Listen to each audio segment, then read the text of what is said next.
मदार बोलता है FIIs DIs का डेटा एक बार देख लेते हैं फटाफट से कि एफआईज और डीआईज ने कल के सत्र में क्या किया है। तो डीआईज तो लगातार बाय करते जा रहे हैं मार्केट में और एफआईज भी चरणबद्ध तरीके से बाय कर ही रहे हैं। और एफआईज की जो बाइंग है कहीं ना कहीं कभी बढ़ जाती है, कभी थोड़ा बहुत प्रॉफिट बुकिंग उनकी साइड से आ जाता है। तो कल के सेगमेंट में भी 874 करोड़ रुपए की बाइंग डीआईज ने की, एफआईज ने थोड़ी हल्के हाथ से की है 483 करोड़ की, लेकिन दोनों ही इंस्टीट्यूशन पॉजिटिव हैं। तो मार्केट में हमें इसी तरह का एक उनकी पॉजिटिविटी को देखते हुए अगर हम देखें तो मार्केट में पॉजिटिव रुझान बना हुआ भी है। ओवरऑल ब्रेथ हम जैसे भी देख रहे हैं कि मार्केट में पॉजिटिव बनी हुई है। एक बार ग्लोबल इंडिसेस पर नज़र डाल लेते हैं किस तरह का रुझान वहाँ पर देखने के लिए मिल रहा है। तो डाउ कल हमने देखा फ्लैट बंद होता हुआ दिखाई दिया, शंघाई इस समय फ्लैट कामकाज कर रहा है। हैंसेंग में जरूर स्ट्रेंथ बनी हुई है, करीब 1.5% की 238 पॉइंट ऊपर है। निकाई अब लाल निशान में आ गया है, कोस्पी ग्रीन मार्क में बना हुआ है। आज के टॉप गेनर्स और लूजर्स पर भी नजर डाल लेते हैं कौन से शेयर हैं जो कि आज धमाल मचा रहे हैं। तो वक्रांगी सॉफ्टवेयर, यहाँ पर एक खबर भी है फंड रेजिंग से जुड़ी हुई, जिसकी वजह से काउंटर करीब 10% ऊपर है। अल्कली अमाइन करीब 9% ऊपर है। रिलायंस इंफ्रा जब से फंड रेजिंग की बात आई है, जब से कल भी तेज था, आज भी 6.5% तेज है। कैपेसाइट इंफ्रा यहाँ पर करीब 6% की तेजी। नावा में कल भी हमने देखा था मूव था पॉजिटिव साइड पर, करीब 5.5% ऊपर, ये भी काउंटर आज चल रहा है। साथ ही टॉप लूजर्स पर नजर डाल लेते हैं कौन से काउंटर हैं जो कि आज मार्केट में स्ट्रेंथ नहीं दिखा पा रहे हैं, इनफैक्ट फिसले हुए हैं। एम्फेसिस यहाँ पर करीब 5.5% की गिरावट देखने के लिए मिल रही है। LIC ये यहाँ पर 4.5%, OFSS 4%, ब्लू डार्ट करीब 4%, परसिस्टेंट सिस्टम करीब 4%। ये सभी काउंटर हैं जो कि आज के मार्केट में वीकनेस शो कर रहे हैं। लेकिन कुछ एक खबरें जो कि आज मार्केट के लिए अहम है। सबसे इम्पॉर्टेंट तो फेड की बात हमने कर ही ली है कि फेड आज पॉलिसी की घोषणा करेगा, जिसमें कि 25 बेसिस पॉइंट से लेकर 50 बेसिस पॉइंट तक के रेट कट मार्केट में एक्सपेक्ट किए जा रहे हैं। लेकिन दूसरा मेन ट्रिगर होगा कि जापान की मॉनेटरी पॉलिसी की घोषणा शुक्रवार को होंगी। और एक सर्वे कल मैं पढ़ रहा था जहां पर कि आया है कि जापान में जो इंटरेस्ट रेट की बढ़ोतरी की बातें हो रही है वहां पर, इनफैक्ट लास्ट टाइम ही हमने देखा था जुलाई में उन्होंने रेट हाइक लिया था, लेकिन ये रेट हाइक कब दिसंबर में हो सकता है। समीर सर, अगर ये दिसंबर रेट हाइक जापान करता है, Japan is the only economy जहां पर कि रेट हाइक की बातें हो रही हैं, अदरवाइज पूरी दुनिया में रेट कट हो रहे हैं। कैसे देख रहे हैं सर येन को और उसका इम्पैक्ट ओवरऑल इंडियन मार्केट में, कुछ पर्टिकुलर पॉकेट में अगर कुछ पड़ने वाला हो तो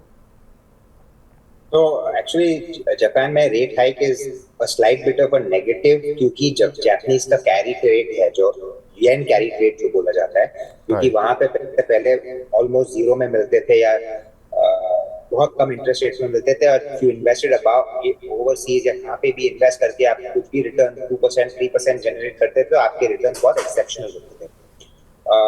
अगर वो इंटरेस्ट रेट बढ़ाते जाए तो we at the moment I don't think anyone, किसी को मालूम है कि येन कैरी रेट का कितना इम्पैक्ट रिवर्स हुआ है और कितना आउटस्टैंडिंग अभी भी है। अगर इंटरेस्ट रेट अभी फिलहाल तो 25 बेसिस पॉइंट ही बढ़ाए थे, अगर और बढ़ाएंगे तो the impact it can have is कि जो स्लाइटली स्ट्रॉन्गर हैंड्स थे who did not unwind जो उनका कैरी रेट था, क्योंकि they felt they could still make better returns, वो उन्हें भी अनवाइंड करना शुरू करना पड़ेगा, and that could have a negative impact. needs to be seen, but I think last time Japanese finance ministry or RBI, I mean not RBI but the Japanese central banker ने आके clearly कहा कि we will not take any drastic measures which will impact global equity markets or even the Japanese economy, and they put the rate hike on pause. तो मेरे हिसाब से it needs to be seen how things go, but it will probably remain on pause. I'm not expecting anything to happen. बिल्कुल, market में सर्वे यही मान भी रहा है कि सर वो पॉज लेंगे इस बार, दिसंबर में शायद रेट हाइक कुछ होगा, अभी फ़िलहाल ऐसा कुछ नहीं होगा। तो ये भी एक मार्केट शायद पॉजिटिवली लेगा। लेकिन सर मेटल वर्सेस आईटी अगर मैं बात करूं, क्योंकि एक कमोडिटी को रिप्रेजेंट करता है, दूसरा आईटी जहां पर कि हमने देखा कि सारे पॉजिटिव्स प्राइस इन तो हो चुके हैं, क्या कुछ और लगता है कि आज अगर फेड रेट कट करता है तो क्या कुछ आईटी में और पॉजिटिव होना है? और आईटी इंडेक्स क्यों गिरा हुआ है आज 1100-1200 point sir? Difficult to say क्यों गिरा हुआ है आज के वजह से, because nothing has changed from yesterday to today. हमारा view has been on IT for some time कि जो वैल्यूएशंस है मार्केट में फिलहाल थोड़े ऑलरेडी बढ़ चुके हैं। this is a sector we are expecting top line growth of anywhere between 1 to 10%, single digit में. बहुत कम company maybe HCL Tech एक कंपनी है या Persistent एक कंपनी है जहां डबल डिजिट हम टॉप लाइन ग्रोथ देखेंगे. ठीक है, we expected good margin increase last year जो हो चुका है, बट अभी हम लोग नहीं एक्सपेक्ट कर रहे कि यहाँ से भी और मार्जिन बढ़ सके, क्योंकि हमारा एक्सपेक्टेशन नहीं है मार्जिन एक्सपेंशन का और टॉप लाइन ग्रोथ भी स्लाइटली म्यूटेड है. वी फेल्ट कि valuations were fully pricing in all positives. अभी Fed rate cut, is it going to be a game changer? I don't think so. I don't think कि that is going to be the fact कि will lead to sudden spike in demand for Indian outsourcing of IT services.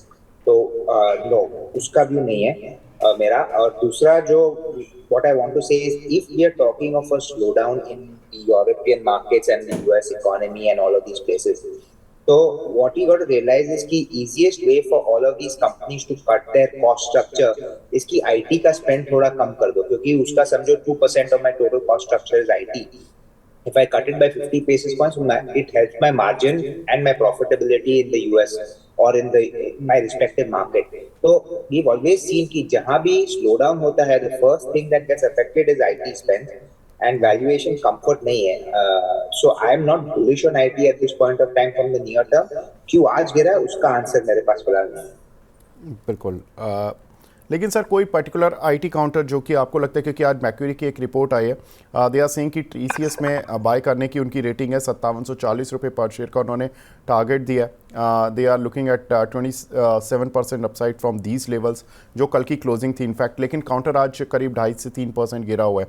कैसे देख रहे हैं sir leading counter Infosys TCS? कुछ लगता है आपको किसी पर्टिकुलर काउंटर में?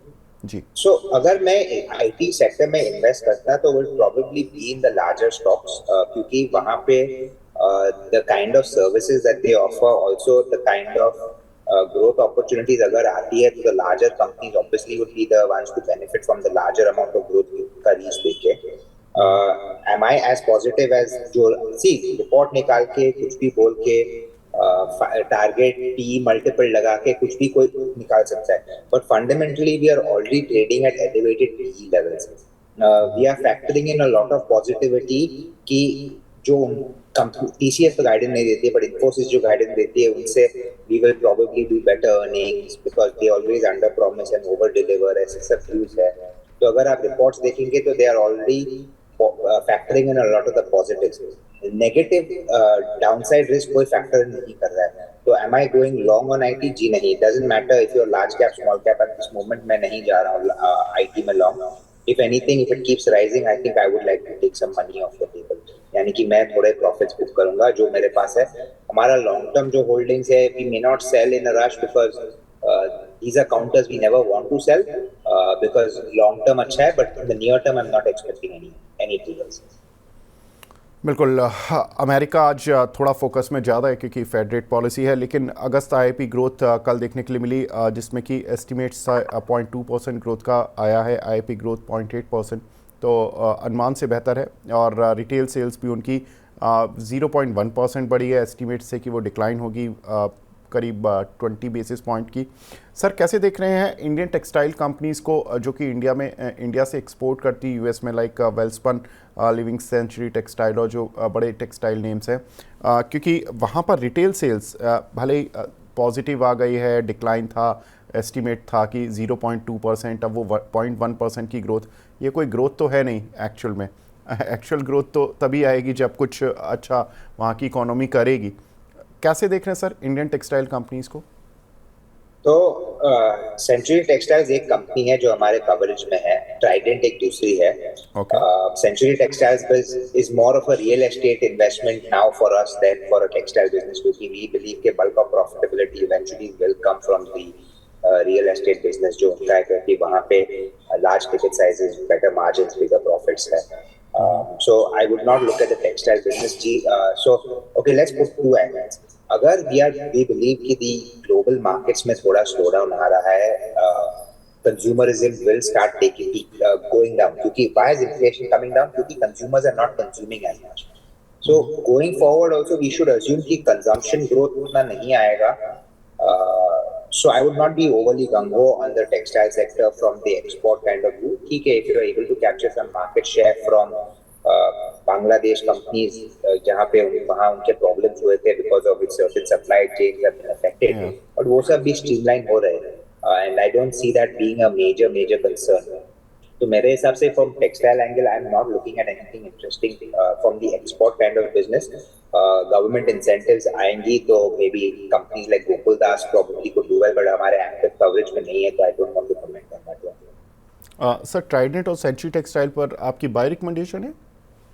सेंचुरी टेक्सटाइल्स पे ये फिलहाल अभी बाय नहीं है after this huge run up का real estate when it was about 30% low, we were positive because of the real estate arm, पर अभी काफी रन अप हो चुका है, तो आई think it's crossed our target price. और ट्राइडेंट पे we don't have a buy recommendation, we feel कि अभी होल्ड कर सकते हैं, उनका बिजनेस अच्छा है, towel business, bedsheet business, which will probably do well over a period of time, but for the time being हमको उतना ग्रोथ अपॉर्चुनिटी नहीं दिख रहा है, कैपिटल लिमिटेड रहता है at any given point of time, and we want to deploy money into this stock at this point, मुझे नहीं दिख रहा। जी, एक हमारी दर्शक हैं सर विनीता गुप्ता जी, वो पूछ रही है जस्ट डायल पर उनके पास कुछ शेयर हैं 1300 की रेंज के, आप पूछ रही हैं कि सर क्या एवरेज कर लेना चाहिए इनको? She should have averaged when it was much lower. अभी तो फिलहाल काफी रन अप हो चुका था, बट कंपनी कैश रिच है, जो सर्च इंजन जैसा बिजनेस है उनका is also continuing to grow, plus उनके बैक एंड सर्विसेज जो है that is also seeing good traction. Would I be in a rush to average today? Not really, if it comes below 1000 rupees one can average. Okay, एक हमारे दर्शक हैं sir, वो INOX wind पर सवाल पूछ रहे हैं, how do you see sir Inox Wind, Suzlon, ये सभी काउंटर में एक अच्छी स्ट्रेंथ बनती हुई दिखाई दे रही है, रुक नहीं रहे हैं काउंटर्स?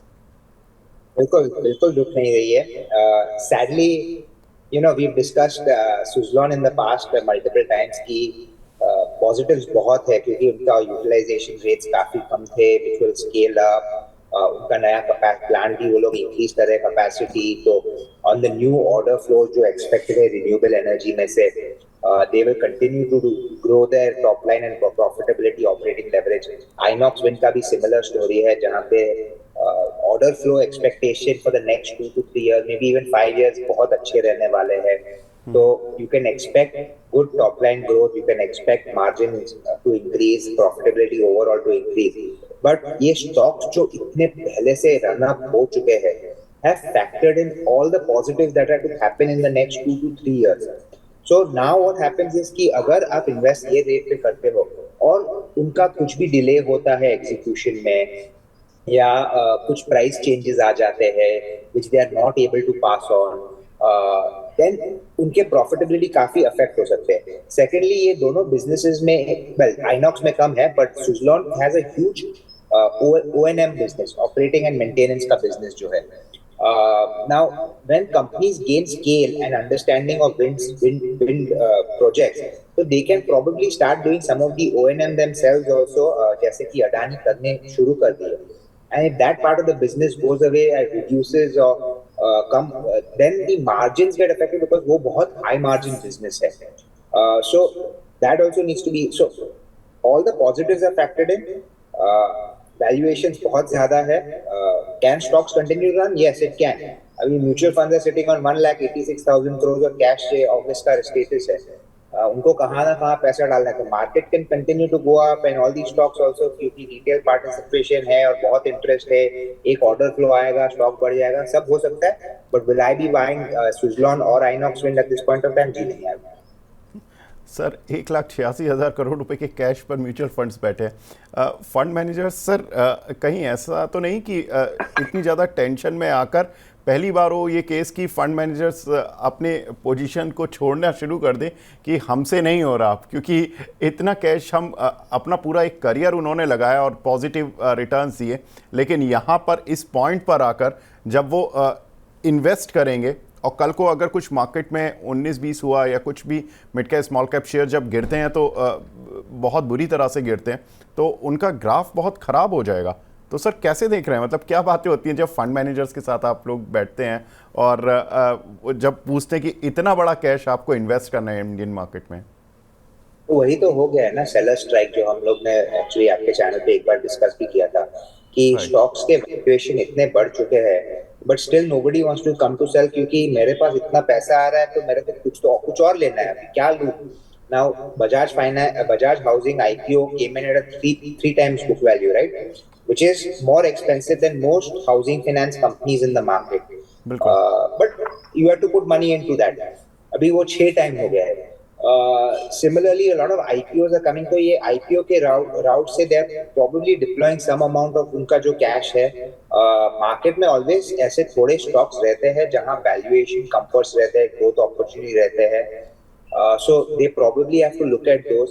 प्रॉब्लम कभी कभार क्या होता है कि can't pick up a sizable position in that, plus it has to figure in that market cap. अगर मेरे पास ज्यादा लिक्विडिटी है for example large cap portfolio में, और मुझे एक मिड कैप स्टॉक पसंद आता है या स्मॉल कैप स्टॉक पसंद आता है, तो I can not deploy that money there. Similarly अगर मेरे पास स्मॉल कैप में पैसा है, पर अभी HDFC bank I think is one of the most attractive stocks in the market if you look at it from a 2 year perspective. So they can add some position there, but they cannot take too much of a large position because you can't have कि एक stock आपके small cap में becomes almost 7-8% जो large cap stock है.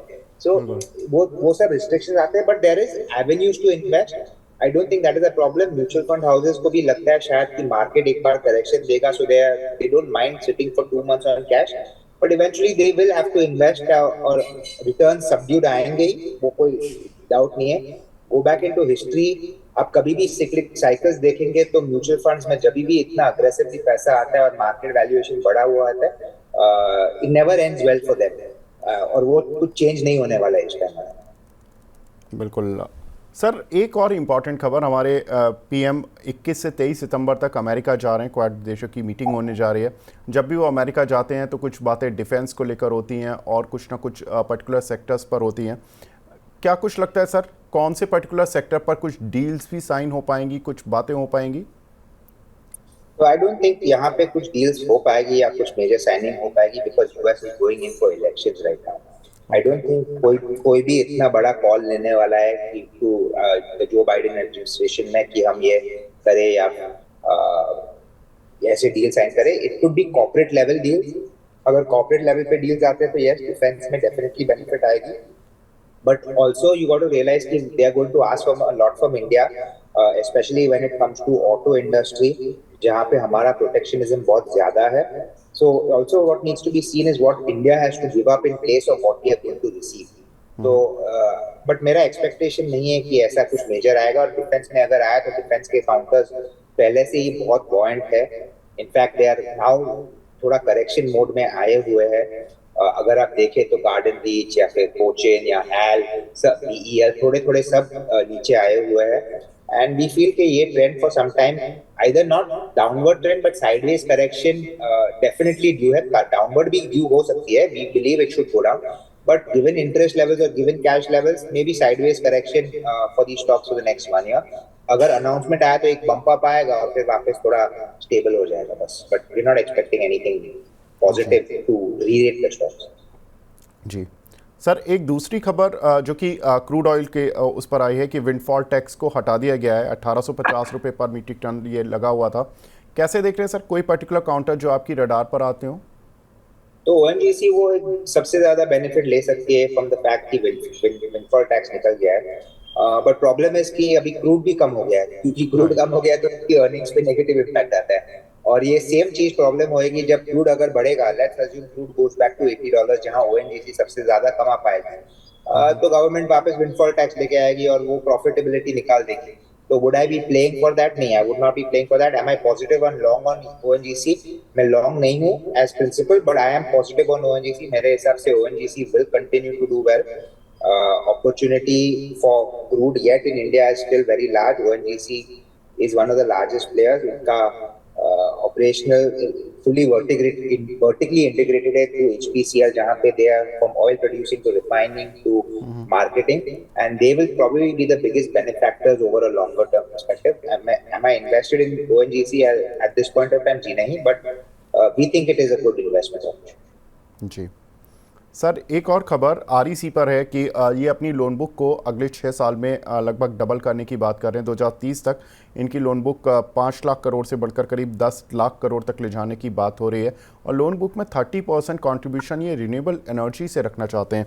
Sir कौन से particular counter होंगे या रिन्यूएबल एनर्जी में जो आप देखना चाहते हैं और आरईसी पर आपका व्यू सर? तो आरईसी और पीएफसी में लोन बुक डबलिंग डेफिनेटली होगा, फॉर द सिंपल रीजन कि ये जो सब हम लोग रिन्यूएबल एनर्जी के बात कर रहे हैं, we talked about the fact कि सुजलॉन को बहुत ऑर्डर मिलेंगे, स्टर्लिंग एंड विल्सन को बहुत ऑर्डर मिलेंगे, lot of solar wind plants, hybrid plants setup हो गए। These are all very high capital intensive, यानी कि आपको पहले पैसा लगाना है फिर इनकम चालू होती है, and it's a very high margin क्योंकि आपका अपफ्रंट कैपिटल पहले होता है। तो to set up this capital, you need companies like REC, PFC, IREDA, even banks. Banks को भी यहाँ पे benefit आएगी because banks will also look at direct lending to all of these large ticket projects. So all of them will do well. Valuation अभी भी उतने expensive नहीं हुए हैं मार्केट में जहाँ पे दूसरे स्टॉक्स हुए हैं. I think REC is trading at 1.4 times book and or 1.5 times book and price to earning of 8 or 9. और PFC, क्योंकि PFC is the promoter of REC, अगर आप consolidated entity देखें तो it's trading at about 1.2 times book and about 10 times earning, price to earning. तो दोनों में upside possibilities है. Loan book will continue to grow, but a lot of the जो बड़ा run up होना था, for example PFC ran up all the way from $120 to 500 rupees. REC also has become 4x in the last 2 years. That kind of run up nahi hoga. Now you're playing on the growth, maybe a 20% compounded return over the next 2 to 3 years. Agar wo usse aap happy hai, then these are good investments.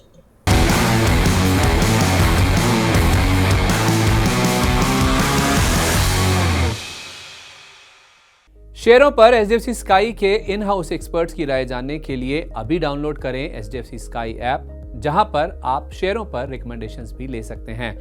App download करने के लिए screen पर दिए QR code को scan करें।